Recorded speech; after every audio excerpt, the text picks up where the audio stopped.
Akito était un perdant typique qui vivait seul jusqu'à ce qu'il emménage avec sa sœur perdue de vue depuis longtemps. Cependant, tout change lorsqu'il découvre qu'elle est en réalité bizarre et que toutes ses amies veulent aussi sa saucisse. L'histoire commence avec Akiko qui se précipite en centre-ville pour retrouver son frère Akito qu'elle n'a pas vu depuis 6 ans. En arrivant chez lui, Akito est heureux de la voir, alors il l'accueille officiellement chez lui et elle devient très heureuse parce qu'elle va pouvoir vivre seule avec lui. Quelques heures plus tard, ils ont fini de nettoyer la maison.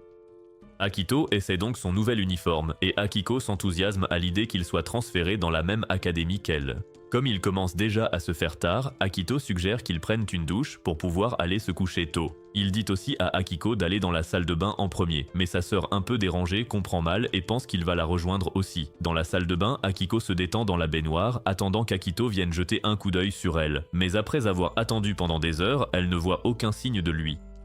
Frustrée, elle quitte la salle de bain et fait irruption dans sa chambre pour lui demander pourquoi il l'a laissé attendre. Quand Akito se retourne pour lui répondre, il est complètement choqué de voir qu'elle n'a qu'une serviette qui a bien du mal à cacher son intimité. Il lui suggère alors de mettre des vêtements, mais elle lui dit furieusement de ne pas changer de sujet. Déconcerté, il lui demande pourquoi elle fait tout ce cinéma et il apprend qu'elle est en colère parce qu'il n'a pas essayé de la regarder pendant qu'elle était dans la salle de bain. Choqué, il répond qu'il n'avait aucune intention de la regarder en cachette, mais elle refuse d'écouter parce que, selon elle, son corps est du thé et il est tout à fait naturel qu'Akito veuille jeter un coup d'œil. Elle donne alors une nouvelle chance à Akito de la surprendre et retourne dans la salle de bain pour l'y attendre. Mais 2 heures passent sans aucun signe d'Akito, ce qui rend Akiko furieuse. Après avoir fini sa douche, elle adopte une attitude désagréable envers Akito et insiste pour qu'il passe la nuit avec elle afin de se faire pardonner. Mais Akito lui répond qu'il ne veut pas finir dans les dossiers Epstein.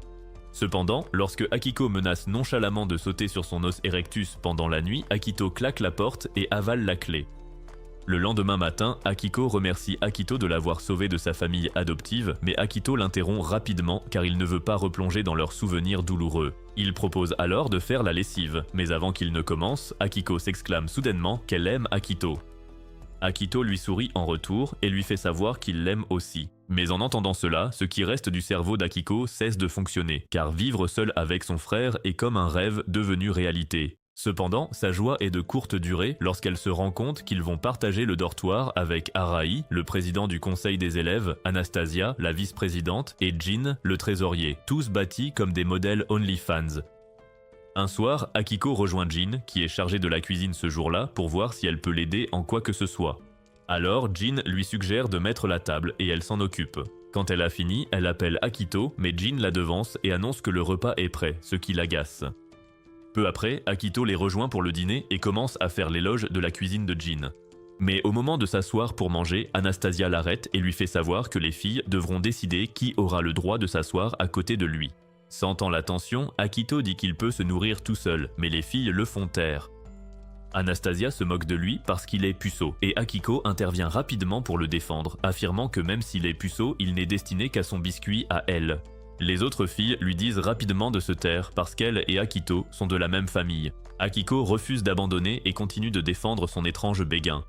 Alors Arai suggère qu'ils entendent tous directement de la bouche du principal intéressé ce qu'il ressent pour Akiko. À cela, Akito dit à Akiko qu'il l'aimera toujours, mais cela fait aussitôt fantasmer Akiko sur le fait qu'il pourrait se marier. Cependant, au moment où Akiko s'apprête à embrasser son mari imaginaire, Akito la ramène à la réalité en lui disant qu'il ne l'aime que comme sa sœur. Plus tard dans la nuit, Akiko lit un roman sur un frère et une sœur qui sont amoureux l'un de l'autre. Après avoir terminé, elle commence à fantasmer sur le fait qu'elle et Akito devraient remplacer les rôles des protagonistes. C'est alors qu'Akito l'interrompt, mais elle croit bêtement qu'il a décidé de passer à l'acte avec elle. Akito lui fait rapidement comprendre qu'il n'est pas là pour sa version cultivée, et il lui parle plutôt des bruits qu'il entend venant de sa chambre, puisque leurs chambres sont proches l'une de l'autre. En même temps, il aperçoit le roman de mauvaise qualité qu'elle est en train de lire et le prend pour y jeter un œil. En voyant l'auteur et le titre, il la regarde avec déception. Elle essaie alors de trouver un moyen de se défendre, mais elle échoue lamentablement. Voyant que sa couverture est tombée, elle avoue tout et lui fait un résumé du roman. Elle affirme aussi que l'histoire parle du véritable amour et que les noms des protagonistes ressemblent aux siens, ce qui pourrait aussi expliquer pourquoi elle tient tant à ce livre. Akito la regarde simplement d'un air vide et lui demande si elle est fan de l'auteur du roman, ce qu'elle confirme, ce qui le déçoit une fois de plus. Peu après, il lui fait savoir qu'il va respecter ses passe-temps puisque c'est clairement ce qui l'intéresse. Cependant, il lui fait promettre de garder le livre hors de sa vue, de ne pas faire de bruit lorsqu'elle le lit seule et de ne plus jamais parler du livre ou de quoi que ce soit en rapport avec l'auteur. Elle accepte toutes ces conditions respectivement parce qu'elle veut rendre son Oni-chan heureux. Ce qu'elle ignore, c'est qu'Akito est en réalité l'auteur de son roman de Gunner. Le lendemain matin, Akito va rendre visite à son éditeur, Jino, dans un café pour discuter de son prochain roman. La semaine suivante, Akiko rend visite à Akito dans sa classe pour discuter de ses intentions envers elle, car elle pense qu'elle n'a pas été assez claire sur son attitude. Akito lui fait alors comprendre clairement qu'il ne peut absolument pas la voir comme quelqu'un avec qui il voudrait coucher, mais Akiko continue de vivre dans le déni. Elle continue alors d'essayer de le convaincre qu'il est fou amoureux d'elle, mais elle échoue lamentablement. Elle prend ensuite congé, promettant de revenir pour une nouvelle tentative de persuasion lorsqu'il l'informe que son prochain cours va bientôt commencer. En sortant, elle se retourne pour le regarder une dernière fois et remarque qu'il ne s'est toujours pas fait d'amis. Pendant la pause suivante, Anastasia rend visite à Akito dans sa classe et l'invite à un pique-nique. Surpris, Akito lui rappelle qu'ils ont encore cours et que la météo ne se prête même pas à un rendez-vous, ce qui ne fait que l'énerver. Elle n'arrive pas à croire qu'elle s'est fait rejeter, mais elle refuse d'abandonner. Peu après, elle se lève pour partir, mais s'arrête en chemin pour lui demander s'il est d'accord pour que le pique-nique ait lieu le week-end prochain.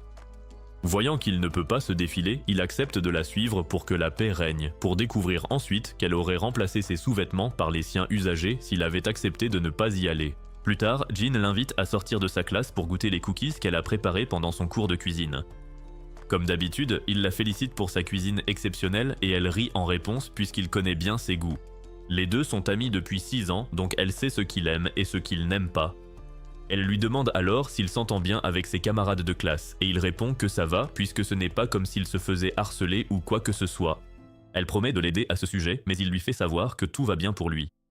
Cependant, le fait qu'il évite la question ne lui plaît pas, alors elle lui demande s'il lui cache quelque chose. Apparemment, il a changé d'école pour se rapprocher d'Akiko sans la prévenir, et elle ne veut plus être prise au dépourvu par une décision qu'il prendrait à nouveau.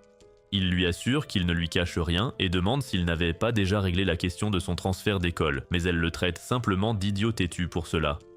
Cette altercation dégénère rapidement en une véritable dispute à cause de son entêtement, mais les regards curieux des autres élèves les rendent vite assez conscients d'eux-mêmes pour qu'ils se calment.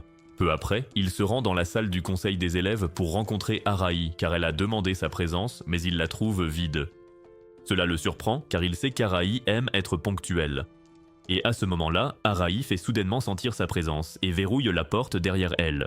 Ne comprenant pas pourquoi elle a verrouillé la porte, il se demande ce qui lui passe par la tête, alors elle va droit au but et lui demande d'être son homme. Il passe déjà une journée stressante à cause des autres filles, alors entendre ça maintenant ne fait qu'ajouter à ses problèmes qui s'accumulent. Mais Arai rit bientôt et lui fait savoir qu'elle plaisantait simplement avec lui. Elle lui propose alors que, s'il veut bien se cultiver avec elle, elle ne l'en empêchera pas, mais il refuse catégoriquement sa demande. Cela ne fait que la pousser à continuer de le taquiner avec son corps de rêve. Et à ce moment-là, Akiko ouvre la porte pour voir s'il est à l'intérieur. Arai demande comment elle a réussi à ouvrir la porte, et Akiko lui rappelle qu'elle a un double des clés puisqu'elle est la secrétaire du conseil des élèves. Akiko exige également une explication de sa part pour l'avoir accueilli et elle lui rappelle qu'il est le remplaçant de la secrétaire, donc elle peut faire appel à lui quand elle le souhaite. Akiko n'accepte pas son explication car Arai empiète sur le temps qu'elle a réservé pour qu'ils soient ensemble, puisqu'elle pense qu'il est seul. Akito essaie d'intervenir pour lui dire de ne pas se soucier de son service non rémunéré, mais il est interrompu par Jin, qui vient d'entrer pour demander à Akiko pourquoi elle pense qu'il est seul. Jin parle alors du fait qu'il a apprécié ses cookies il n'y a pas longtemps, et Anastasia, qui s'est jointe à leur conversation, raconte qu'il fantasmait aussi sur le fait de coucher avec elle, même si elle ment clairement. Akiko, de son côté, continue d'affirmer qu'il est seul parce qu'il ne s'est pas encore fait d'amis, et Arai fait remarquer que c'est peut-être de sa faute à elle, car elle monopolise toujours son temps. En entendant cela, elle est surprise, alors elle se tourne vers Akito pour lui demander si ce qu'Arai dit est vrai. Akito refuse de répondre pour ne pas la blesser, alors elle tire ses propres conclusions et accepte de limiter ses visites dans sa classe à 1 ou 2 fois par jour, mais elle promet tout de même de le surveiller de loin. Elle l'encourage donc à se faire des amis, et il lui sourit en promettant de le faire. Ce week-end-là, Akiko étend leur linge dehors, puis rentre quelques instants plus tard pour informer Akito, qui est en train de balayer, qu'elle a terminé. Akito la félicite pour le travail bien fait en réponse, mais elle a d'autres projets. Elle l'informe que le néon dans sa chambre lui pose des problèmes, et qu'elle aimerait le remplacer. Akito lui dit alors qu'il y a un tube de rechange dans le placard qu'elle peut utiliser pour le remplacer, mais elle préfère qu'il le fasse à sa place. En entendant cela, Akito est perplexe, car c'est un travail facile, mais elle affirme qu'elle veut voir à quel point il aura l'air cool lorsqu'il remplacera la lumière pour elle. Cependant, il la connaît trop bien pour croire que c'est vraiment son intention, alors elle parle timidement du fait qu'elle ne pense pas à se jeter sur son dos sans défense pendant qu'il essaie de remplacer la lumière. Elle se rend alors compte qu'elle vient tout juste de révéler accidentellement ses véritables intentions, mais il est trop tard pour revenir en arrière maintenant. Il refuse de l'aider et lui dit d'utiliser l'escabeau dans le placard si elle a du mal à atteindre la lumière. Comme d'habitude, elle le comprend complètement de travers et pense qu'il veut qu'elle monte sur l'escabeau pour pouvoir jeter un coup d'œil furtif à son vêtement soyeux pendant qu'elle essaie de le réparer. En entendant cela, il est tellement énervé qu'il la jette, elle et l'escabeau, directement dans sa chambre. Malgré cela, elle refuse d'abandonner et continue de l'appeler en lui disant qu'elle s'apprête à monter sur l'escabeau, mais il se contente de soupirer en s'éloignant. Peu après, lui et Jin réparent la fuite d'eau dans l'évier de la cuisine, et une fois terminé, Jin commence à rougir à cause de leur position compromettante. La stupide Akiko se demande pourquoi elle est soudainement rouge, mais elle s'excuse rapidement, ce qui la fait se cogner la tête contre l'évier de la cuisine. Il lui tapote doucement la tête pour la réconforter, puis s'en va s'occuper d'autres affaires urgentes, laissant Jin toucher distraitement l'endroit où il l'avait tapoté. Peu de temps après, Arai le voit gérer un autre désordre et lui demande s'il est le responsable du dortoir. Il répond rapidement qu'il a seulement décidé de prendre les choses en main à cause de la tournure des événements, et Arai lui dit d'aller jeter un œil à la porte de la cuisine puisqu'il se rend utile. Il va alors réparer la porte, puis il remarque que les vêtements qu'Akiko a étendus le matin sont toujours dehors, alors il va les ramasser pour lui éviter du stress. Mais alors qu'il ramasse les vêtements, Akiko accourt soudainement vers lui, visiblement embarrassée. Apparemment, elle ne veut pas qu'il voie ses sous-vêtements lorsqu'elle ne les porte pas. Elle continue alors à s'énerver en lui reprochant d'avoir ramassé ses affaires, mais il refuse de l'écouter et continue de plier les autres vêtements parce qu'il la trouve ridicule. Plus tard dans la soirée, Anastasia sort du dortoir et voit Akito en train d'arracher les mauvaises herbes dans la cour. Elle l'appelle et, après l'avoir taquiné un moment, lui dit de venir dans sa chambre quand il aura fini son travail. Quelques minutes plus tard, il se rend donc dans sa chambre pour voir ce qu'elle veut. En arrivant, il est surpris de voir qu'elle n'a rien déballé et qu'elle dort aussi. Il s'approche alors d'elle pour la réveiller, mais il se rend compte qu'elle ne fait pas que ronfler, elle parle aussi dans son sommeil. Il lui dit alors de se réveiller, car pour une fille issue d'une famille plutôt aisée, elle devrait se comporter de façon plus appropriée. En entendant cela, Anastasia se réveille et ment rapidement en disant qu'elle s'est juste assoupie un instant.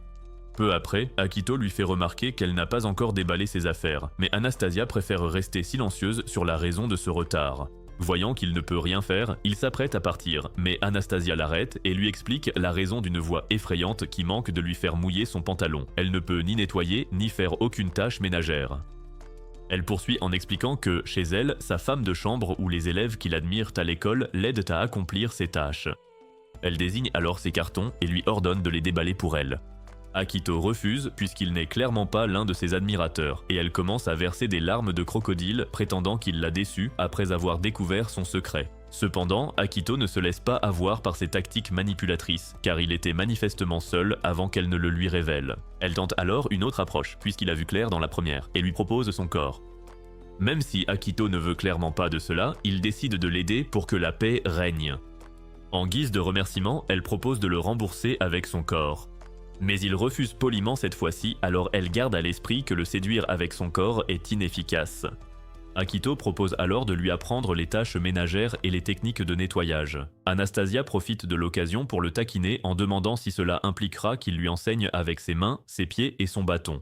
Akito propose de le faire, mais sans son bâton, bien sûr. Il se met alors au travail en lui apprenant à plier ses vêtements, à aplatir les cartons inutilisés et ainsi ils travaillent ensemble pour l'aider à déballer. Pendant ce temps, Akito fait remarquer que son sourire actuel est bien plus agréable que l'expression nonchalante qu'elle aime toujours afficher. Cela la rend soudainement timide et elle lui dit de se concentrer sur le travail pour le finir rapidement. Akito s'exécute alors et passe au grand carton restant dans la pièce, mais avant qu'il ne puisse l'ouvrir, elle se précipite soudainement vers lui. Il esquive rapidement son impact, ce qui la fait s'écraser directement sur le carton, faisant tomber ses peluches hors du carton. Akito ramasse ses peluches à côté de lui pour les lui montrer, mais elle est trop embarrassée pour admettre qu'elles lui appartiennent. Elle ment donc en disant qu'elles appartiennent à quelqu'un d'autre. Il comprend rapidement qu'elle ment, car les peluches portent clairement son nom, mais elle continue d'affirmer qu'elle ne leur donne pas de nom chaque soir avant de se coucher. Il se dit qu'elle veut garder cela secret, alors il fait semblant de la croire et lui promet de ne rien dire aux autres à propos de cette découverte. Il lui fait aussi remarquer qu'elle a un côté mignon, ce qui la prend par surprise, mais elle lui tourne le dos avant qu'il ne réalise que ses paroles ont un effet sur elle et lui ordonne de ranger. Le soir suivant, Akito entre bientôt dans la cuisine pour voir ce qu'elle prépare, et il fait à nouveau l'éloge de sa cuisine. Elle l'informe alors qu'ils dîneront lorsque les autres seront rentrés, et il acquiesce d'un signe de tête. Après quoi, il fait remarquer qu'ils agissent comme un couple. En entendant cela, elle rougit à nouveau. Et pour aggraver les choses, il lui tend un gâteau qu'elle lui avait offert.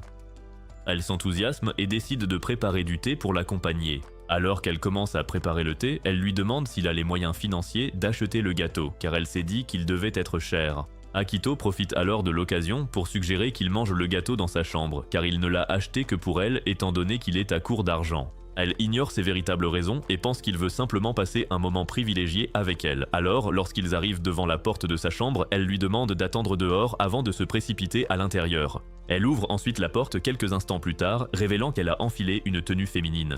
Dans la chambre, il s'installe pour manger le gâteau et Akito remarque qu'elle semble agitée, alors il lui demande ce qui ne va pas.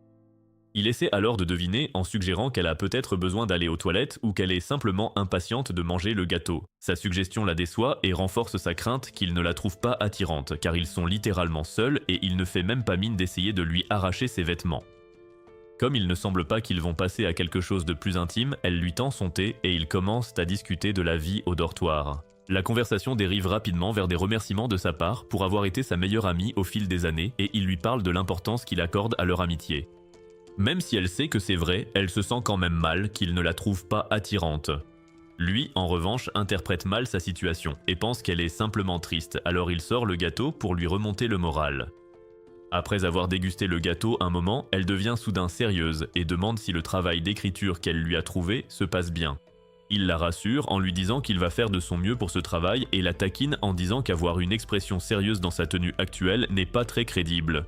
Cela la fait rougir et elle le prévient d'arrêter de la taquiner juste au moment où elle prend sa tasse de thé pour boire. Il s'excuse alors, affirmant que c'est parce qu'elle est jolie dans ses vêtements. En entendant cela, elle est tellement choquée qu'elle renverse accidentellement son thé sur ses vêtements. Il attrape rapidement une lingette pour nettoyer la tache, qui se trouve par hasard sur sa poitrine. Mais comme elle est plate, il ne sent rien. Elle fait tout pour ne pas perdre son sang-froid, mais un Akito bien trop évident parle du fait que la tâche n'a pas causé de brûlure, jusqu'à ce qu'elle finisse par lui donner une gifle bien sentie pour avoir dépassé les limites. Le lendemain matin, Akito aide Anastasia à terminer le réaménagement de sa chambre. Au lieu de le remercier comme une personne normale, elle l'accuse d'avoir essayé de regarder sous sa jupe pendant le réaménagement. Akito est déjà habitué à ces manigances, mais il nie tout de même pour éviter de se retrouver au tribunal.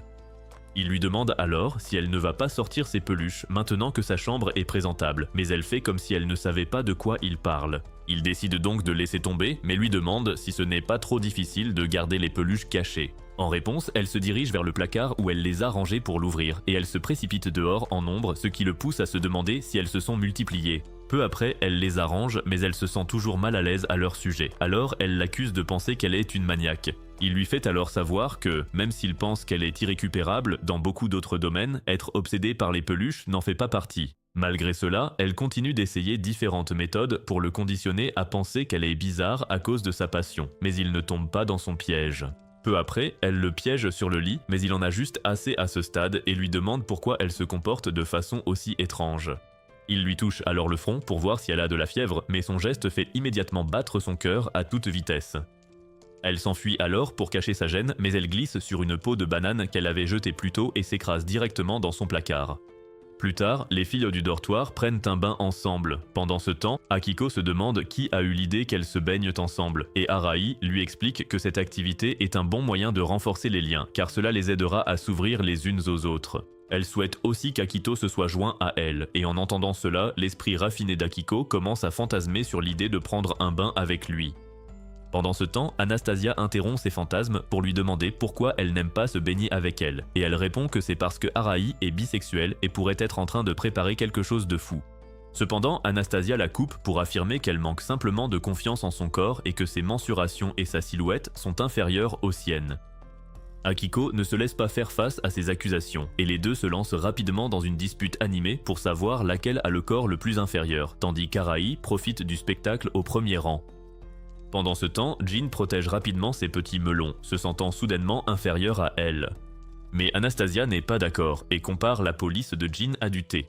Cela pousse les autres à commencer à toucher son corps, ce qui inquiète beaucoup Jin.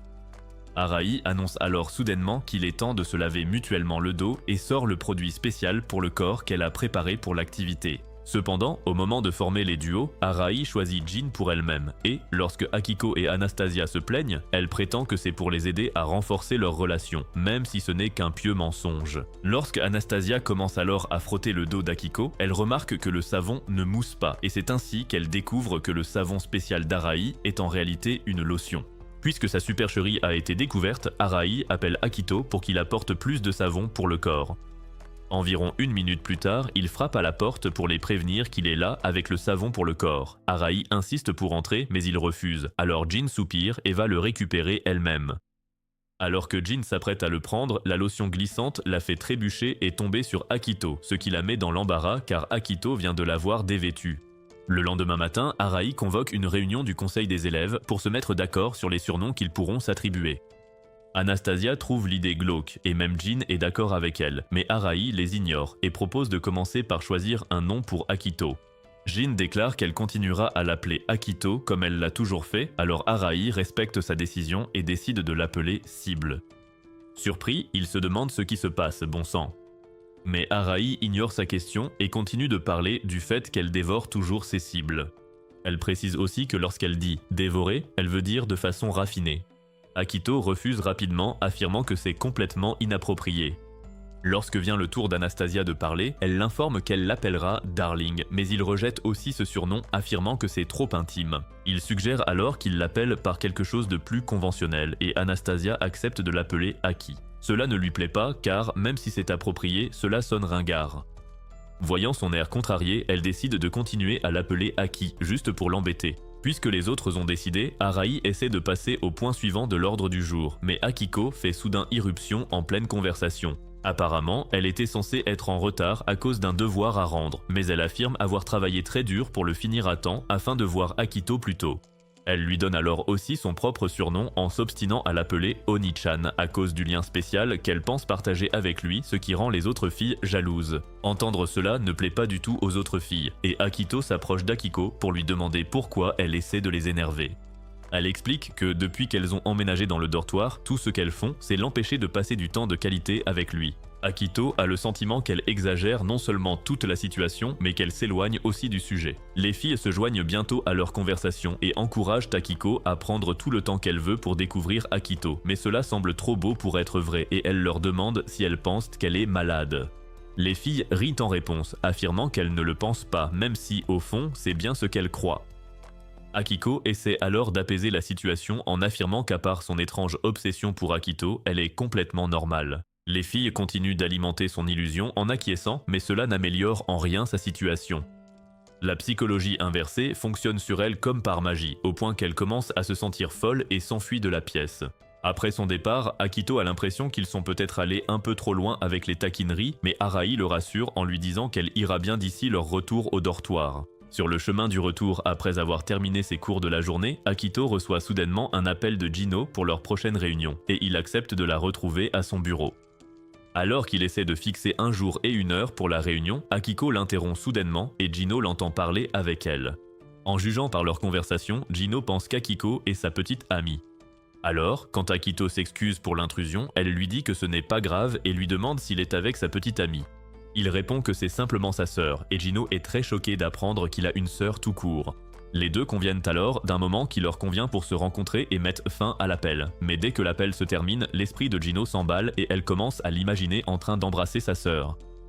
Elle en conclut alors que le livre qu'il a écrit est la manifestation de ses véritables désirs envers sa sœur, mais l'un de ses collègues fait remarquer que cela pourrait ne pas être vrai puisqu'elle n'a pas assez de preuves pour étayer son affirmation. Elle devient donc déterminée et jure de découvrir la vérité. Le jour de la rencontre arrive enfin et Akito entre dans le bureau de Jino pour le trouver vide. Alors qu'il essaie de la chercher, Jino sort de sa cachette et il est surpris de la voir se comporter comme une modèle OnlyFans. Elle s'approche alors de lui mais rate une marche en chemin et tombe. En se relevant, elle s'excuse pour aller à la cuisine et lui dit de l'attendre dans la salle de réunion. Dans la cuisine, elle parcourt rapidement le magazine qu'elle utilise comme guide pour se rafraîchir la mémoire. Après cela, il s'installe dans la salle de réunion pour prendre un verre. Akito parle de la qualité de la boisson et elle pose devant lui pour lui faire comprendre qu'elle a quelque chose qui a encore meilleur goût. Elle continue alors de le taquiner en lui montrant ses melons, mais il agit en gentleman et détourne le regard. Cependant, cela ne l'arrête pas car elle est en mission pour découvrir la vérité entre lui et sa sœur. Alors elle commence à parler d'un amour interdit entre un gars qui vient d'être embauché par une entreprise et une fille chargée de sa formation. Akito la regarde simplement, confus, ce qui la pousse à penser qu'Akito n'est touché que par sa sœur. Malgré cela, elle continue de raconter l'histoire dans une position très suggestive, comme si elle passait une audition pour une promo OnlyFans. Fatiguée de ses pitreries, Akito la fixe un moment et lui demande si elle a déjà lu un magazine féminin qu'il sort de son enveloppe. Cela la prend par surprise car c'était le même magazine qu'elle lisait plus tôt, mais elle reste muette. Comme leur prochain projet consiste à écrire pour un public féminin, il a lu ce genre de magazine à des fins de recherche, alors il veut vérifier si elle les a aussi lus, car ce qu'elle dit correspond exactement à ce qui est écrit dans le magazine. Elle finit alors par lui avouer qu'elle s'inquiétait des romans qu'il écrit, puisqu'il a une sœur. Il clarifie rapidement la situation et remet les choses au clair en lui montrant où il a écrit dans les romans que tout ce qui est écrit est purement fictif. Il jure également qu'il n'a aucun sentiment amoureux pour Akiko. C'est ainsi que Jino découvre le nom de sa sœur, même si ce nom ressemble beaucoup à celui de la protagoniste féminine du roman. Il lui montre alors les photos d'Akiko qu'il a avec lui. Même si la photo est mignonne, Jino s'inquiète qu'il ait une photo d'elle dans son carnet d'étudiant à notre époque. Elle lève alors les yeux de la photo pour le voir en train de la regarder avec tendresse, ce qui ne fait qu'accroître ses soupçons. Le lendemain, Jino lit le prochain manuscrit d'Akito dans son bureau. Après avoir terminé, elle s'émerveille du talent d'écriture d'Akito, mais elle commence vite à trop réfléchir, pensant que cela pourrait être lié à lui et à sa sœur. Elle se promet donc de découvrir si Akito a vraiment un complexe envers sa sœur avant que toutes ses réflexions ne la rendent folle. Plus tard dans l'après-midi, elle arrive au dortoir d'Akito et jette un coup d'œil à travers la clôture pour le voir en train d'étaler un coussin à l'effigie d'Akiko. Elle commence à imaginer le pire jusqu'à ce qu'il la remarque et l'invite à prendre le thé. À l'intérieur du dortoir, Arai la remercie de s'occuper d'Akito après avoir appris qu'il travaille pour elle. Elle accepte ses remerciements et ment en disant qu'elle est simplement passée pour lui donner un peu de courage. Elle leur offre également un gâteau qu'elle prétend avoir apporté pour eux. Akito la remercie tandis que Jin prend le gâteau pour le servir à tous ceux qui sont assis. Après que le gâteau a été partagé, Jino remarque qu'Akiko est absente, alors elle demande à Akito où elle est pour apprendre qu'elle est partie faire des courses. Alors qu'il continue de manger, Arai confronte Jino en lui disant qu'elle ne pense pas qu'elle soit là pour l'encouragement qu'elle prétend, ce qui fait que Jino commence à perdre son assurance. Avant que la situation n'empire, elle avoue qu'elle veut poser des questions sur Akito. Arai l'arrête rapidement avant qu'elle n'aille plus loin pour parler de ce qu'elle pense que Jino veut réellement. Apparemment, Arai pense que Jino est confuse quant à la raison pour laquelle Akito n'a pas encore fait le premier pas avec elle. Alors, Arai décide de se mettre en avant à la place et explique que cela ne la dérange pas qu'elle craque, car elle la trouve attirante. Akito intervient rapidement et s'excuse pour le comportement étrange d'Arai et Arai affirme qu'elle plaisantait juste pour que Jino se sente moins nerveuse. Jino revient alors au sujet principal et demande si les autres pensent qu'Akito a un complexe de la sœur. Les autres la fixent un moment avant que les filles ne confirment qu'il est vrai qu'il en a un. Akito est surpris de voir qu'il pense cela de lui et Arai confirme que son complexe de la sœur est plus certain que la première loi de la thermodynamique. Les autres ajoutent aussi leur grain de sel en évoquant les moments où Akito a montré qu'il avait un complexe de la sœur. En entendant cela, Akito rit de leur absurdité et maintient qu'il n'a absolument pas de complexe de la sœur. Malgré cela, les autres restent persuadés qu'il en a bien un. Jino l'encourage alors à l'admettre, mais ils sont interrompus par la voix d'Akiko annonçant son arrivée. Akito entraîne donc Jino pour aller rencontrer Akiko et lui demander s'il a vraiment un complexe de la sœur. Akiko entre quelques secondes plus tard et il les présente l'un à l'autre. Il pousse alors Jino à lui poser la question, alors elle demande timidement si elle pense que son frère a un complexe de la sœur. Akiko répond qu'elle ne pense pas que ce soit le cas, ce qui surprend Jino car elle ne peut pas croire qu'Akiko soit trop aveugle pour ne pas le voir. Akiko explique alors que si c'était vrai, elle serait la fille la plus heureuse du monde. Déconcerté, Jino fixe son t-shirt sur lequel sont inscrits « petite sœur » et « grande sœur » et lui demande si elle a un énorme complexe du frère. Elle acquiesce immédiatement et Jino est surprise de voir à quel point il lui est facile de l'admettre. La façon dont Akiko ne cesse d'en parler lui rappelle la protagoniste féminine du roman d'Akito et cette prise de conscience la submerge tellement qu'elle s'évanouit. Akiko se tourne alors vers Akito pour lui demander s'il a vraiment un complexe de la sœur et s'il la voit comme quelqu'un avec qui il pourrait coucher, mais Akito répond tout simplement que non. Au lieu d'accepter la défaite et de passer à autre chose, elle l'encourage à essayer de développer son complexe de la sœur pour qu'ils puissent traverser ensemble la zone de danger, mais il refuse, ce qui la fait complètement craquer. Gino, de son côté, qui s'est maintenant remise, se demande pourquoi elle agit bizarrement face à une réponse tout à fait normale. Peu après, Akito commence à taquiner Akiko en lui disant qu'il dormira dans sa chambre plus tard dans la nuit, et quand Akiko découvre qu'il plaisante, elle se fâche et commence à le frapper tandis qu'il rit simplement. En voyant cela, Gino confirme qu'Akito a un complexe de la sœur et qu'Akiko a un complexe du frère, tandis que les autres sont d'accord avec sa théorie. Le lendemain matin, les filles annoncent qu'Akiko et Akito dormiront dans des chambres situées à des extrémités opposées. En entendant cela, Akiko s'effondre complètement car elle ne peut pas croire qu'il la sépare de son Oni-chan. Même si elle essaie de plaider sa cause pour empêcher que cela n'arrive, il refuse sa demande parce qu'elle n'agit pas comme une sœur normale. Pour les faire changer d'avis, elle affirme qu'elle est la responsable du dortoir et qu'elle devrait avoir accès à la chambre du gestionnaire. Jin lui rappelle rapidement que c'est Akito qui s'occupe réellement des tâches de gestion, ce qui la laisse vaincue. Elle se souvient alors de tout ce qu'elle a fait pour se rapprocher d'Akito et elle jure de ne jamais quitter son côté.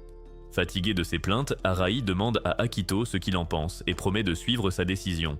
Akito répond qu'Akiko est très importante pour lui, c'est pourquoi il accepte la séparation.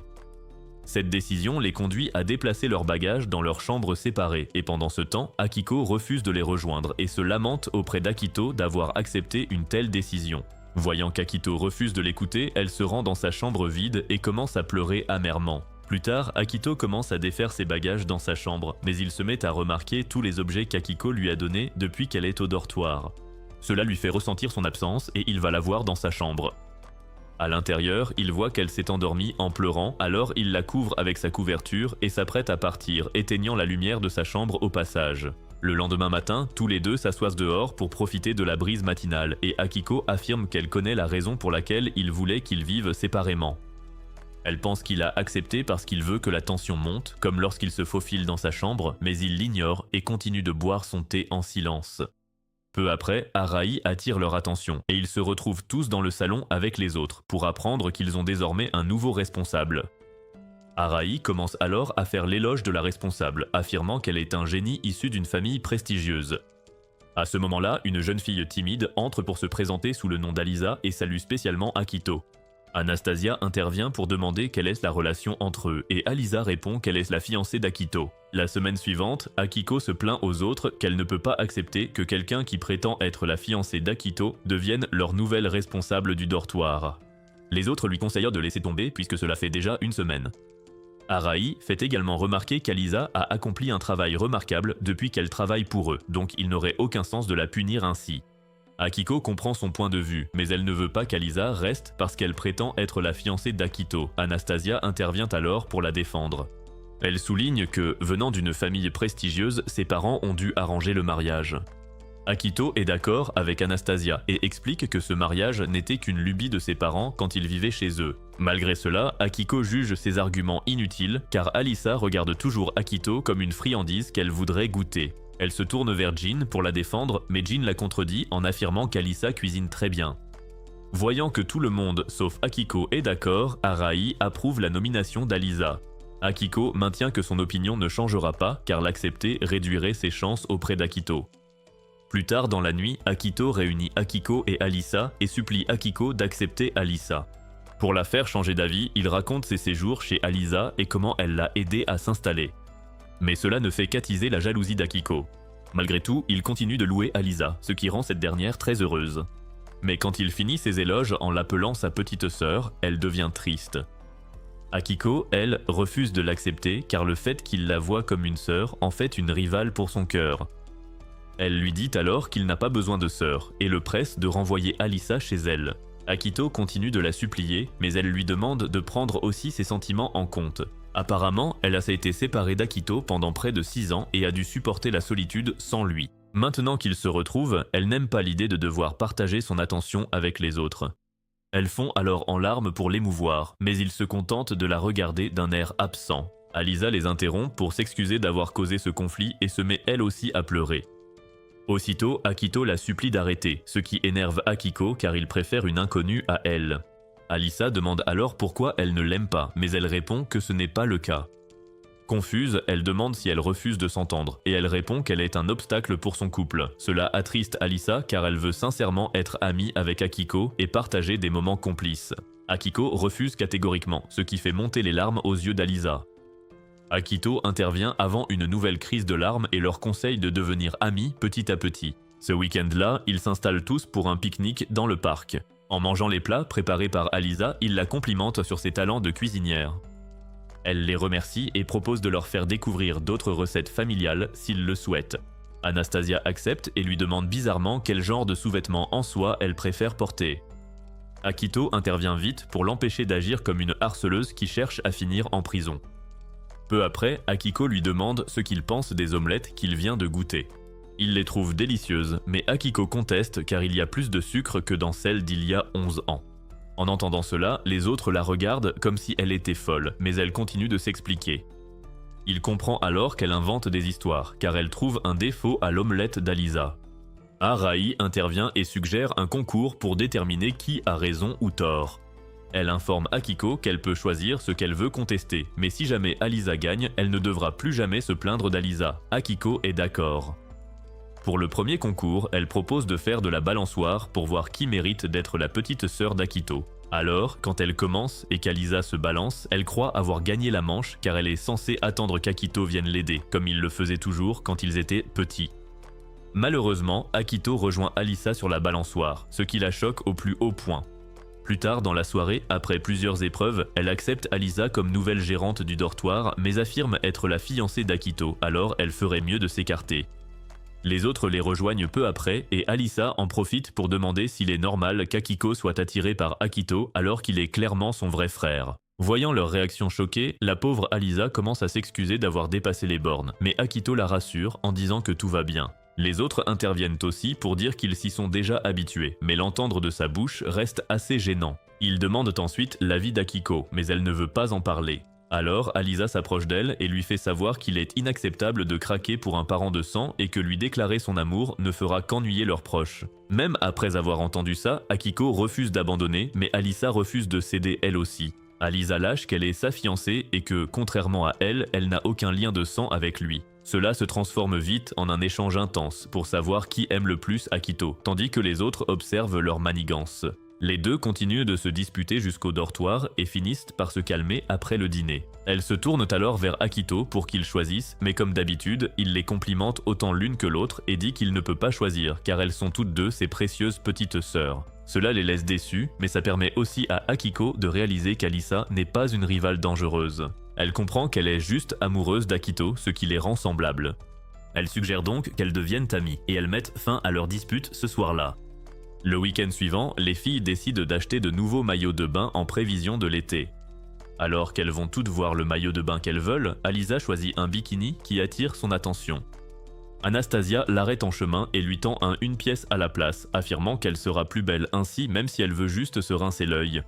Pendant ce temps, Akiko est sur le point de mettre son maillot quand Arai l'interpelle soudainement. En arrivant dans sa cabine, Akiko est choquée de voir que le maillot qu'elle a choisi ne peut pas contenir sa poitrine correctement. Alors, quand elle demande à Akiko de l'attacher dans son dos, celle-ci souligne qu'il est ridicule pour ce pauvre maillot de retenir une telle poitrine.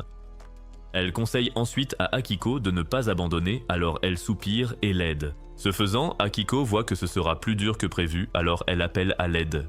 C'est alors que Jin s'approche pour voir ce qu'il se passe, mais le pauvre maillot se déchire, faisant atterrir la poitrine d'Arai sur son visage. Pendant ce temps, Alisa brave les ordres d'Anastasia et essaie de se regarder avec le bikini qu'elle a vu plus tôt. Pendant qu'elle y est, Anastasia l'interrompt soudainement et lui demande pourquoi elle désobéit à ses ordres. Alisa répond alors qu'elle veut qu'Akito la trouve attirante. Anastasia lui dit alors de ne pas se précipiter car elle deviendra un jour une très belle femme. Pour l'instant, elle lui conseille de s'en tenir aux une pièce qu'elle lui a donnée et de s'en servir pour faire de sa force une arme. Elle l'informe aussi qu'une fois qu'elle sera devenue une belle fille dans quelques années et qu'elle portera le bikini, Akito deviendra fou en la voyant. Cette seule idée la remplit de joie, elle garde donc le une pièce et remercie Anastasia pour ses précieux conseils. 20 minutes plus tard, les filles sortent des cabines vêtues de leurs différents maillots de bain. Mais Jin refuse de mettre son maillot par manque d'assurance, alors Akiko décide de prendre les choses en main. Elle entre dans sa cabine et revient peu après dans un nouveau maillot qui fait paraître sa poitrine plus généreuse. Jin le remarque aussitôt et lui demande comment elle a réussi un tel exploit. Elle explique qu'il suffit de choisir le maillot le plus adapté pour obtenir ce résultat.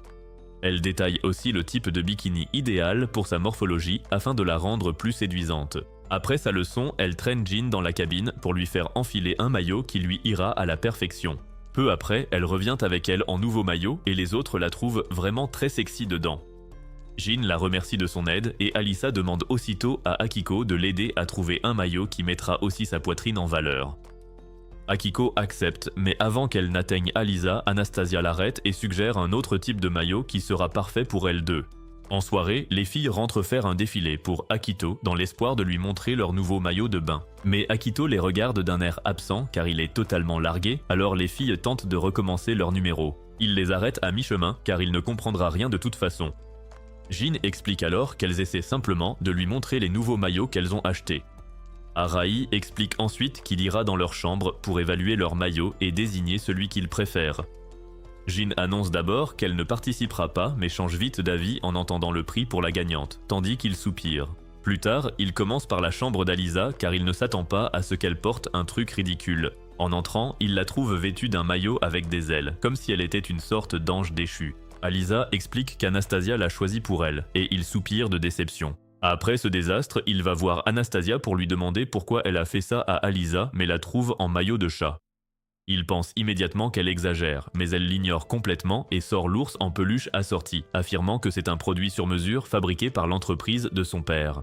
Il s'énerve qu'elle utilise l'usine de son père, connue pour ses vaisseaux spatiaux, pour faire ses peluches bizarres, et la rappelle à l'ordre. Il passe ensuite à la chambre de Jin, commençant déjà à se lasser de tout ça. Une fois dedans, il n'en revient pas que sa meilleure amie depuis 6 ans participe aussi à leur manigance. Elle dit que le prix en vaut la peine et lui sert le thé, mais les galets qui maintenaient en sa poitrine tombent soudain au sol. Gênée, elle prétend que ce sont des sous-verts, et Akito, tout aussi gêné pour elle, accepte immédiatement son explication. Après ça, il va vers la chambre d'Arai et avant même d'ouvrir la porte, il s'attend déjà au pire. En entrant, il est surpris de la voir convenablement vêtue.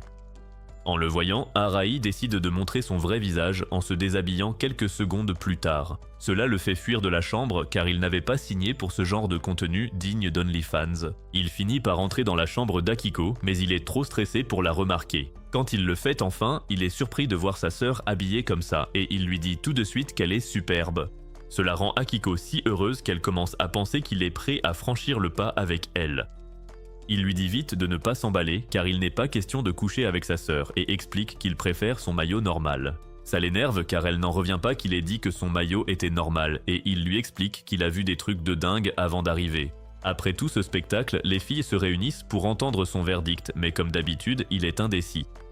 Arai suggère alors qu'il aimerait que tout le monde gagne et il accepte d'un air fatigué.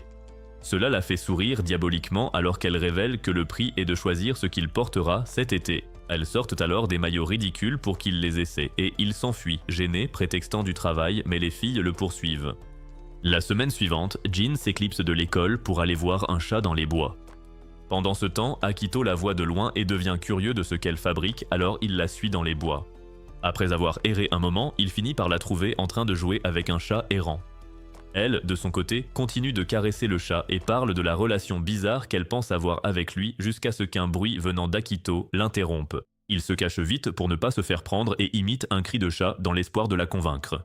Sa méthode ne fait que la rendre curieuse et elle commence à l'appeler car elle croit que c'est un chat. Il sait qu'il a gaffé et elle finit par le débusquer dans sa cachette quelques secondes plus tard. Alors que Jin essaie de comprendre, Akiko appelle soudain Akito pour lui demander ce qu'il fait dans les bois. Akito ment vite en disant qu'il se promenait et découvre que les amis d'Akiko sont venus lui montrer un chat vu récemment. Akiko présente alors officiellement ses amis à Akito et elles disent avoir beaucoup entendu parler de lui par Akiko. Il les salue en retour et les remercie de bien s'occuper d'Akiko.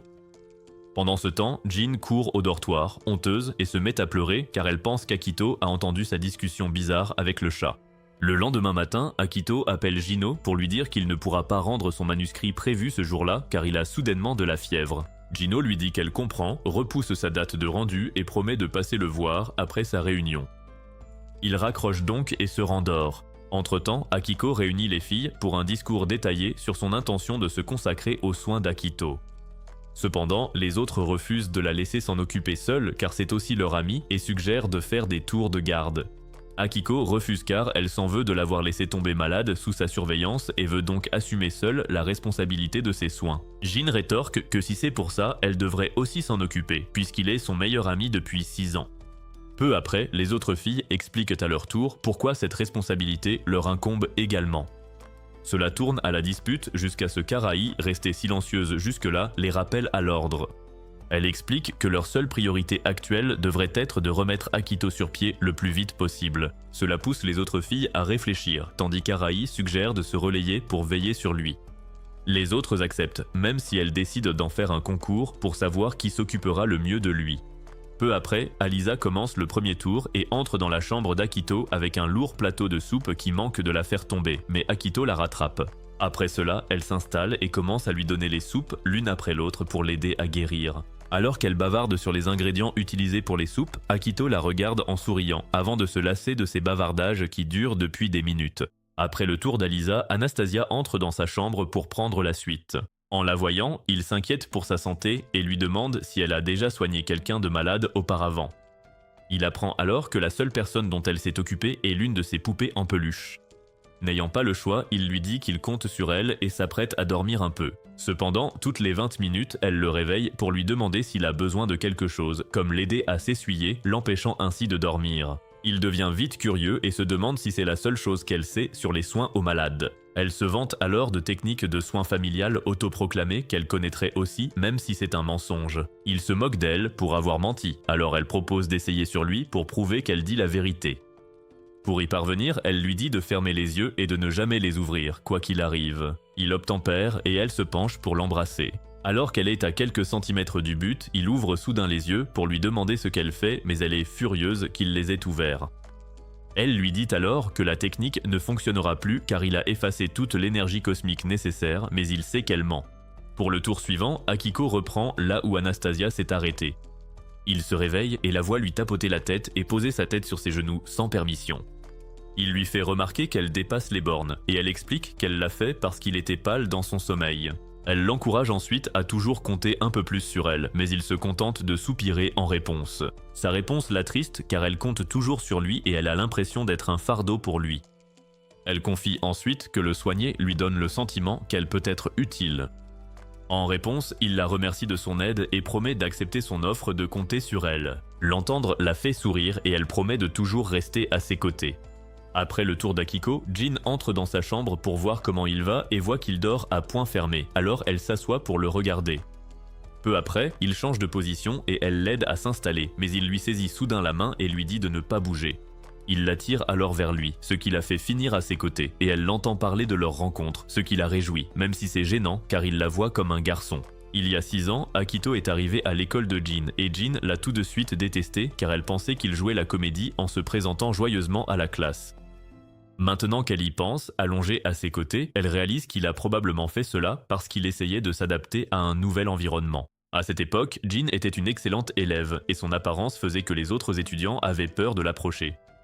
Au lieu de cela, ils l'admiraient de loin, tout comme les professeurs, et disaient toujours du bien d'elle. La seule personne qui n'avait pas peur de l'approcher était Akito, même si elle le trouvait agaçant. Un jour, il décida de la rejoindre à la bibliothèque pendant qu'elle lisait et lui proposa de devenir amie. Elle déclina immédiatement sa proposition car elle n'aime pas le stress, mais il continua de la persuader. Il voulait qu'ils deviennent amis car il pensait qu'elle pourrait rester à ses côtés dans les bons et les mauvais moments. En entendant cela, elle accepta sa proposition car elle savait ce qu'il voulait entendre. La nouvelle de leur amitié se répandit vite et les autres élèves voulurent soudainement devenir ses amis. Il s'empresse alors de l'informer de la situation pour apprendre qu'elle a dit aux autres de devenir ses amis pour qu'ils la laissent tranquille car elle préfère être un loup solitaire. Il est très déçu d'apprendre cela, mais il jura de ne jamais renoncer à être son ami. Puis, les jours suivants, il commença à la déranger jusqu'à ce qu'elle passe une journée entière chez elle pour l'éviter. Dans son appartement, elle se sentit soudain stupide d'essayer de l'éviter, avant de sortir prendre l'air et de le voir surgir d'un buisson dans sa propriété. Comme il s'était faufilé chez elle, malgré la sécurité, elle salua son courage et demanda la raison de son intrusion. Il répondit alors qu'il était là pour la provoquer en duel. Il n'aimait pas qu'elle ne soit pas franche sur son refus d'être son amie, et qu'au lieu de lui dire la vérité, elle utilise leur camarade pour le distraire. Malgré tout, il comprenait sa réaction, car il avait gâché sa vie quotidienne paisible, alors il proposa de régler leurs différends par un combat. Ils commencèrent alors à se battre jusqu'au soir, et elle lui asséna un coup de poing au visage qui le fit tomber au sol immédiatement. Il se mit alors à rire comme un fou, car il croyait que quoi qu'il arrive, ils resteraient amis. Il expliqua que la seule raison pour laquelle il avait dit ces mots avant le combat était qu'il voulait qu'elle l'attaque pour de vrai. Il était content de l'issue du combat, il ne restait donc plus qu'à poursuivre leur amitié. En entendant cela, elle expliqua qu'elle voulait une relation qui ne se briserait jamais quoi qu'il arrive, et pour cette raison, elle aimerait être son amie. Cela le rendit si heureux qu'il lui prit les mains, mais elle lui dit simplement d'aller se laver car il avait une mine affreuse. Plus tard cette nuit-là, elle lui tendit une serviette pour après son bain, mais il insista pour qu'ils y aillent ensemble, ce qui la surprit. Il se déshabilla alors, commença à tirer sur son short, et c'est là qu'il réalisa enfin qu'il parlait à une fille depuis tout ce temps. Maintenant qu'elle y pense, en le regardant dormir, elle regrette de ne pas l'avoir abordé en tant que fille pour être avec Jean, car c'était la cause de tous les malentendus. Peu après, elle se lève pour partir car son service est fini, mais avant de fermer la porte, elle jure de dissiper tous les malentendus un jour. Plus tard dans la nuit, Arahi entre dans sa chambre pour lui poser une serviette froide sur le front. Il ouvre alors rapidement les yeux pour comprendre ce qui se passe et la voit sortir avant de se rendormir. Le lendemain matin, il les informe à table que sa fièvre est tombée. Il s'excuse alors pour aller prendre son bain, mais Akiko l'arrête pour lui demander qu'il a le mieux soigné la veille. Les autres femmes, sauf Arahi, le pressent alors de choisir et elles continuent de le déranger jusqu'à ce qu'il leur demande un instant pour réfléchir. Les femmes restent alors muettes, attendant patiemment sa décision pour qu'il finisse par décider qu'Arahi l'a le mieux soigné. Cela surprend Arahi et les autres filles et Arahi lui rappelle vite qu'elle n'a même pas fait grand-chose. Il explique ensuite que le fait qu'elle n'ait rien fait d'autre que de lui poser une serviette froide sur le front est le meilleur moyen de soigner quelqu'un. Arahi sourit en réponse et accepte l'honneur avec fierté. Il se tourne ensuite vers les autres pour voir s'ils acceptent la décision, mais voit qu'Akiko agit bizarrement. Il se précipite pour la calmer car il pense qu'elle agit ainsi à cause de sa décision. Il apprend ensuite d'elle qu'il doit passer du temps seul avec la gagnante du concours, et c'est là qu'il réalise qu'il est dans de beaux draps. Plus tard dans l'après-midi, Arahi enferme les autres filles dehors, pendant qu'elles passent du temps seul avec lui. Cela fait pleurer Akiko de façon incontrôlable, comme vous quand votre ex a rompu, et les autres filles commencent à la calmer. Pendant ce temps, Akito entre dans la chambre d'Arahi en s'attendant au pire, pour la trouver en train de préparer du thé. Surpris, il se demande pourquoi elle agit si différemment, mais elle lui tend simplement le thé. Il le boit ensuite, après quoi il la remercie. Elle lui demande ensuite si le thé est à son goût et il répond que oui, mais lui dit d'arrêter d'agir comme une personne normale car cela le met mal à l'aise. Il remarque alors qu'elle ne porte pas son cache-œil et il en demande la raison. Elle explique que l'œil qu'elle cache détient un pouvoir secret qui peut manipuler et contrôler les souvenirs des autres. Le seul inconvénient de ce pouvoir est qu'elle perd un peu de sa vue à chaque utilisation. Elle porte donc normalement son cache-œil pour éviter cela. Akito croit complètement à cette histoire, mais elle se met à rire car elle lui faisait marcher, ce qui lui fait réaliser que leur tête-à-tête va être long. Le lendemain soir, tout le monde se rassemble devant le dortoir car Alisa prétend avoir vu quelque chose dans l'enceinte. Pensant qu'il s'agit d'un pervers essayant de les embêter, comme elles sont surtout des femmes, elle jure de l'attraper. Alisa explique rapidement qu'elle n'a pas bien vu la chose car il y avait beaucoup de lumière verte effrayante qui faisait un bruit étrange. En entendant cela, Akito suggère que c'est peut-être un fantôme, ce qui effraie les autres filles, à l'exception d'Arahi. Il en rit ensuite, prétendant qu'il plaisante, mais le mal est fait et les filles ont maintenant l'air d'être sur le point de se faire dessus.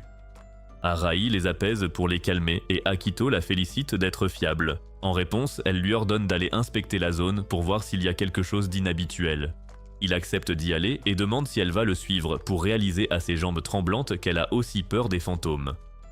Il essaie alors de la taquiner à ce sujet, mais il reçoit une tape dans le dos en réponse. Il part ensuite inspecter la zone et demande à nouveau si quelqu'un veut le suivre, mais elle refuse toutes. À ce moment-là, une idée traverse l'esprit pervers d'Akiko. C'est une chance inouïe de passer du temps seule avec lui dans le noir, alors elle se précipite pour le rejoindre. Jalouse, Jean court pour les rattraper avant qu'Anastasia, Arahi et Alisa ne les rejoignent peu après. Ensemble, ils partent vérifier si les environs sont sûrs, même si les filles le suivent de près pour être en sécurité. Pendant ce temps, une brise légère soulève la jupe courte d'Anastasia, la faisant crier car elle ne porte rien en dessous. Malheureusement, le cri alerte les autres et ils l'avertissent de ne pas recommencer car ils ont cru que c'était la fin. Ils continuent ensuite d'inspecter la zone à la recherche de menaces, mais ne trouvent rien et Alisa suggère de rentrer au dortoir car elle commence à avoir peur. Ils suivent son idée et reviennent, mais réalisent qu'ils doivent franchir une clôture pour un raccourci vers le dortoir car il se fait tard. Pendant qu'ils réfléchissent à comment grimper, Akiko suggère soudain qu'Akito les porte sur ses épaules pour franchir le mur facilement. Tout le monde accepte le plan et même Arai, qui est assez grande pour grimper facilement, est d'accord. Mais Anastasia est sceptique à cause de sa situation actuelle. Akiko passe alors en premier, ce qui la rend très heureuse car cela faisait des années qu'il ne l'avait pas fait. Alisa passe ensuite. Ensuite, Jin suit le mouvement, même si elle s'énerve quand il lui conseille de manger plus car elle est trop légère. Après ça, c'est au tour d'Arai, mais quand vient celui d'Anastasia, il sent soudain ses atouts derrière sa tête, ce qui la fait rougir. Il les rejoint peu après en s'agrippant à un bâton qu'Arai lui tend et ils continuent leur chemin vers le dortoir. En chemin, ils voient soudain un oiseau effrayant et s'enfuient tous dans des directions opposées car ils ont peur.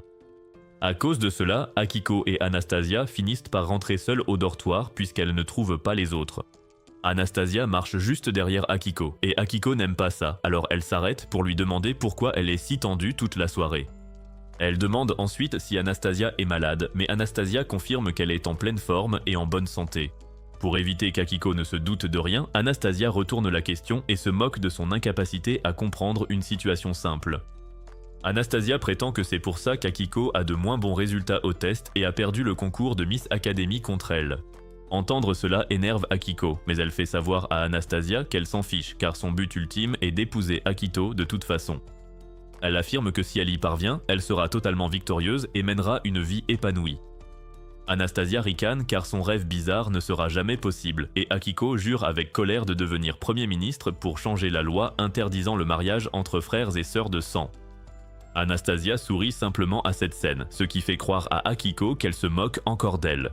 Anastasia lui fait alors savoir qu'elle ne se moque pas d'elle et qu'elle ne l'a jamais fait depuis la première fois qu'elle l'a vue il y a 6 ans. Apparemment, Anastasia a rencontré Akiko pour la première fois quand elle a été transférée dans son école en tant que nouvelle élève. En voyant comment elle s'est présentée avec assurance, elle s'est immédiatement intéressée à elle. Un jour, pendant la pause, Anastasia s'approche d'elle pour la fixer intensément jusqu'à ce qu'Akiko lui demande ce qui se passe. Anastasia ment en disant qu'elle veut juste voir si elle a de l'acné, alors qu'elle est intriguée par la pointe de noirceur qu'elle remarque dans son expression. Alors qu'elle continue de discuter, Anastasia découvre tout sur ses parents et comment elle et son frère ont été séparés. Anastasia a aussi remarqué son optimisme à l'idée de revivre avec son frère un jour et elle a appris qu'elle aimait vraiment son frère. En y repensant maintenant, elle réalise qu'elle n'aimait pas seulement son frère, elle l'aime profondément. Même si elle veut qu'elles s'entendent et soient amies, sa personnalité pose problème et elles sont devenues des sortes de rivales. Quelques années plus tard, elle a surpris par hasard Akiko parlant à Arai du fait que son frère allait rejoindre leur école.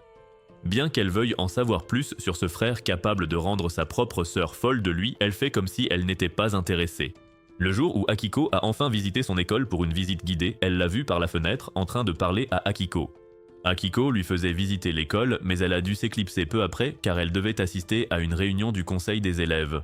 Alors qu'elle s'apprêtait à partir, elle s'est soudain souvenue qu'elle voulait un baiser d'adieu, alors elle est revenue le chercher. Akito a refusé et l'a incité à faire preuve de bon sens, mais cela n'a fait que l'énerver et elle est partie en colère.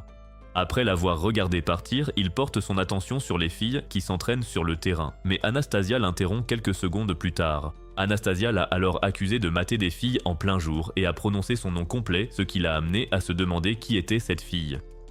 Akito a d'abord voulu confirmer si c'était leur toute première rencontre. Lorsqu'il a confirmé que c'était bien le cas, il lui a demandé comment elle connaissait son nom. Elle lui a dit de ne pas s'en soucier, alors il a laissé tomber le sujet et lui a fait savoir qu'il ne matait pas vraiment les filles sur le terrain. Il a ensuite demandé ce qu'elle voulait, mais elle était trop perdue dans ses pensées pour répondre car il était le premier à lui répondre calmement. Peu après, elle s'est retrouvée à lui faire visiter l'école. En marchant, elle s'est confiée à lui sur la façon dont sa personnalité lui rendait la tâche difficile pour aborder les gens. Elle lui dit ensuite qu'elle est nerveuse avec lui, mais il ne la croit pas car son expression ne change pas d'un iota quand elle lui parle. Cela la pousse à lâcher soudain que s'il ne la croit pas, il devra emporter chez lui le vêtement soyeux qu'elle porte actuellement. Entendre des choses pareilles rend difficile pour lui de la croire, mais il décline humblement sa proposition malgré tout. Alors qu'il continue de se chamailler, il commence à comprendre quel genre de personne elle est et elle finit par lui dire son nom. Ils se sont ensuite serré la main officiellement et après cela, elle est devenue proche de la fratrie. De retour au présent, Akiko sort Anastasia de sa transe pour continuer à se plaindre du comportement étrange de cette dernière. Anastasia prétend que tout va bien, mais Akiko refuse de la croire et se demande si elle a enfin décidé de sortir avec Akito. Elle se contente de fixer Akiko avec un sourire aux lèvres alors que celle-ci continue de jacasser. Pendant ce temps, Arai et Akito rentrent au dortoir, après avoir marché des heures dans les bois, Arai s'agrippant à lui comme si sa vie en dépendait. Il l'avertit d'arrêter de s'accrocher à lui puisqu'ils sont rentrés, mais il est interrompu par Jin et Alisa qui reviennent aussi. En voyant l'état des vêtements d'Alisa, Arai se demande s'ils ont passé du bon temps ensemble dans les bois. À leur insu, Jin caressait en fait les seins d'Alisa dans les bois, car elle n'arrivait pas à croire qu'elle était plus gâtée par la nature qu'elle. Peu après, Anastasia et Akiko reviennent aussi, et Akiko commence à se plaindre auprès d'Akito que le trajet lui a fait peur. Arai demande alors s'ils ont trouvé quelque chose d'effrayant en chemin, pour apprendre que personne n'a rien trouvé d'utile. Akiko se tourne vers Alisa pour confirmer si elle a vraiment vu quelque chose, et Alisa maintient qu'elle a bel et bien vu quelque chose. À ce moment-là, un bruit les interrompt soudain, et Akito s'avance immédiatement lorsqu'il voit une ombre pour défendre les demoiselles. Alors qu'ils attendent que l'ombre apparaisse, ils sont tous surpris de voir qu'il ne s'agit que de Jino.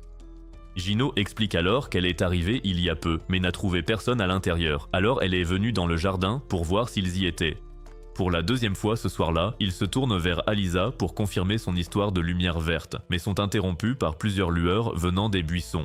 Immédiatement, les dames courent toutes serrer Akito de peur, pour découvrir plus tard qu'il ne s'agit que de chats. Jin remarque alors rapidement l'un d'eux, le chat avec lequel elle jouait dans les bois il y a quelques jours. Plus tard cette nuit-là, les filles décident toutes de dormir dans la chambre d'Akito car elles sont encore traumatisées par tout ce qui s'est passé et ils soupirent de défaite. Le lendemain matin, Akito se réveille et regarde sous sa couverture. Il y voit Alisa dévêtue dormant paisiblement, ce qui le fait hurler de surprise. Son cri alerte Akiko qui se réveille pour demander ce qui se passe, mais il est aussi dans une position très compromettante. Il continue ensuite à regarder les autres filles sous le choc, alors Akiko décide d'ouvrir sa couverture à la place. En voyant Alisa, elle pousse un cri, ce qui finit par réveiller les autres. Voyant ce qui se passe, elles demandent à Akito pourquoi il agit comme un pervers cultivé. Il explique rapidement qu'Alisa a la mauvaise habitude de dormir nue lorsqu'ils dormaient ensemble dans sa maison familiale, mais les filles n'acceptent pas son explication. Arai commence bientôt à s'agiter et force les filles à se déshabiller pour faire comme Alisa. Plus tard dans la journée, Akito continue enfin son manuscrit en retard dans sa chambre, quand Akiko demande si elle peut entrer.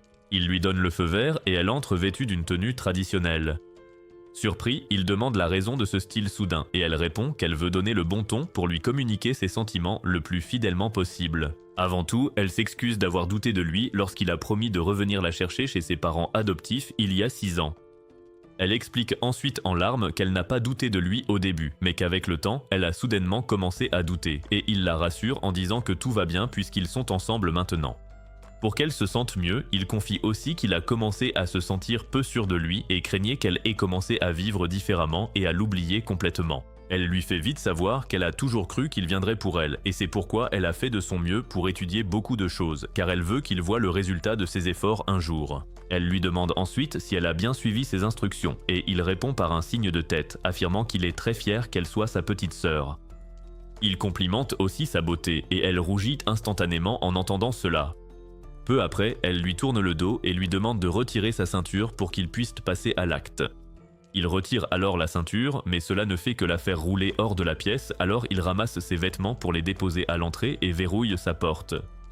Akiko commence alors à frapper à sa porte, mais il l'ignore et continue d'écrire son manuscrit. Le lendemain, il regarde Akiko avec fierté faire une présentation lors de la réunion du conseil des élèves, tout en se rappelant qu'il n'a en fait aucun lien de sang avec elle. Pendant le dîner, il la regarde savourer son repas, sachant pertinemment qu'elle ignore tout de la situation. Quand il va enfin se coucher, après avoir travaillé sur son manuscrit, il est surpris de l'avoir déjà caché sous son lit, l'attendant patiemment. Alors qu'elle tente de le séduire, il lui rappelle qu'ils sont liés par le sang, mais elle affirme que tant qu'il y a de l'amour, ça n'a pas d'importance. Si vous avez regardé ce récapitulatif d'anime jusqu'au bout, dites-nous en commentaire si vous tenteriez votre chance avec Arai dès le premier soir. Aussi, likez et abonnez-vous pour plus de récapitulatifs comme celui-ci.